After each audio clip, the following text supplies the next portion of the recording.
Well, good evening. I'm George. Scripture comes to mind to me pretty strongly. Be still and know that I am God.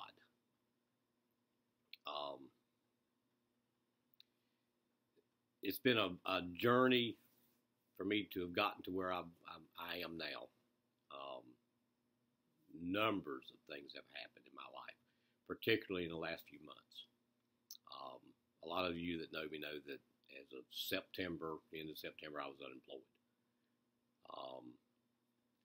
And what I've come to realize is it's real easy for us to turn over to God to work our faith and our will that you're going to deliver to us things that we have no control over. I can't make someone hire me.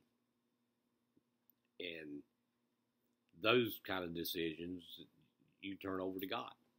You don't really have a choice, and it's real easy to do that. It's easy to have that faith.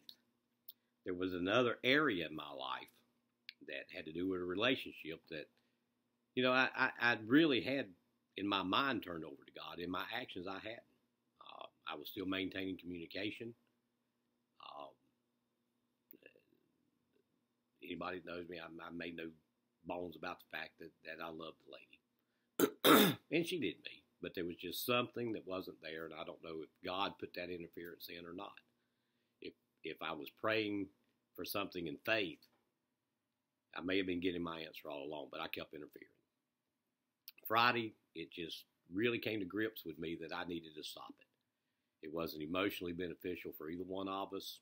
Spiritually, it was pulling me down. I think the lack of faith in that area showed maybe lack of faith in other areas. So Friday afternoon, I sent her a text and told her kind of where I was, where I thought she was. But I did something that was difficult for me to do. Most of us that have smartphones and speed dial, we don't memorize numbers anymore. Matter of fact, I was thinking today, I don't even know my daughter's number. If I lose my phone, I have trouble getting in touch with her. But I told her that I was going to delete the number, and I did. I literally looked at the clock and deleted the number at 1:15 yesterday or Friday afternoon. At 1:39, I had talked to a gentleman a couple of weeks ago about a job on LinkedIn, which is a professional site. He really didn't have what I was asking for. And at 1:39, he sent me a email and asked me to call him. I was in Lancaster, South Carolina. I was trying to get some paperwork squared away so I could get a CDL license. Took care of that business and whatever. So at about 10 minutes to 4, I called him. And he said he had a position open. Was I interested? Told me what it was. I said, absolutely, I'm interested. And I said, just tell me, I was figuring sometime this coming week. He said, well, can you come now? I said, well, I'm in Lancaster, South Carolina. I'm wearing blue jeans and work boots. I got a slip-over shirt on. I said, I'm not dressed for an interview. He said, that's duly noted, that you're not prepared for that. He said, but, I've got your information on your background, and I'd like to talk to you. So I go in. Well, he takes me back when I get there, fill out some basic application and whatever, and he takes me back to meet the service manager. I walk in, and the service manager I immediately knew 20 years ago, or close to 20 years ago, I hired this particular gentleman and his father to work for me. And his dad was going through a really hard time in his life, and I've been over backwards to salvage his job a couple of times because of attendance issues or whatever. And during that 20 years that I'd lost contact with them, not 20 years, but close to that, God had worked a miracle in his dad's life. He got back with his wife. His wife got saved. He got saved, and he's now pastoring a church. God called him to preach. It really wasn't me that did that, but I think I probably helped in the fact that his job was the only thing he had really in his life that was stable, and for some reason God apparently directed me without me knowing it to give him hope. But I thought, well, I got this job. Well, it wasn't that simple. he told me, he said, you know, I know your qualifications. I work with you every day. I know you worked as hard as we did. He said, but I'm not the guy that makes the final decision. He said, I'm going to call, and he did. He called the other gentleman in. The guy walks in, looks at me, and says, hey, George, when are you starting? He was cutting up. He didn't know I was actually there looking for a job. And so I got to talking to him. And this was a gentleman some 16, 17 years ago that I worked with. He worked in a different dealership, by the same owner in the same position I had. And we had gotten to be pretty tight professionally with each other and going back and forth with things that we were dealing with on a daily basis. So he knew me. And when I left, probably an hour and 20 minutes later, and they told me they'd contact me on Saturday and let me know. Well, I hadn't heard anything. And having been so close to 3 or 4 different jobs, and then getting the last minute, getting the text that they went some other route, I'll be honest with you, my faith was a little bit weak. I did pray about it, turned it over to God. And it just really kind of dawned on me that God was honoring my submission. The fact that I had turned over to him the one thing that I found most difficult to do, I had turned over and left up to him. And that was in the relationship. That by that act of faith, deleting that number to say, okay, God, if this is the direction you want me in, you're going to have to move in someone else's heart, not mine. And God honored that. Why, for the last 2.5 months, 3 months, I feel like God has done so much for me. The interest that he took to me, and then it kind of, today I was thinking, you know, it's not really that God took an interest in me. I took an interest in God. And you know, he says in the scriptures, you know, he knows the number of hairs on our head.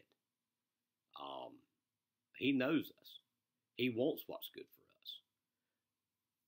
It's quite often where we screw up is trying to figure out what we think God ought to be doing in our lives.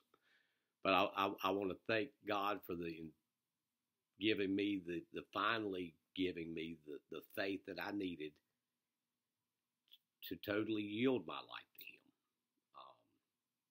him. And he did honor that. And that doesn't mean that because every prayer I pray is not answered, that God doesn't honor my faith. Sometimes his not answering a prayer that we're praying may be the best answer we can have. And that's something that is hard for us to accept sometimes, particularly if it's not the answer we're looking for. But I now can honestly feel in my heart that God has better things for me. I almost feel like he's worked in my life for a higher purpose or calling, and I don't have a clue what that might be. But I'm satisfied in my heart now that I can have the faith to leave it in God's hands. So examine your life. If we're not getting the results that we think we should be getting, are there areas in our life that maybe we haven't turned over to God simply because we still feel like we got input? And what he wants from us is just be still. Let him do the work for us. Hopefully, it brings encouragement to someone. If nothing, introspect so that we can examine our lives and see that we are what we're trying to be. I want to thank my friends. I had friends that, I had one gentleman that came to mind, and in the past that I had helped numerous times. It really doesn't have anything. But he was willing to give up groceries for himself and his wife to feed me if I was in a situation that I couldn't afford groceries. And when you got that kind of love coming from somebody that you have very little contact with, and you've cast your bread on the water and not doing it to get returned, but it does come back to you. So I want to thank my family. I want to thank my friends that have been there and supported me. I pray that God will not let me forget where I've come from. So often that's easy for us to do, so that when my brother is in need, that I can reach out to him, be it through support or financial, if I'm in a position that I can do it, but that I can help strengthen his faith, and knowing that he has not only God supporting him, but that he has saints of God that are supporting him. So thank you. I appreciate it. Thank God for what he's done in my life, and look forward to see what he's got in my future. So good night. Sleep well.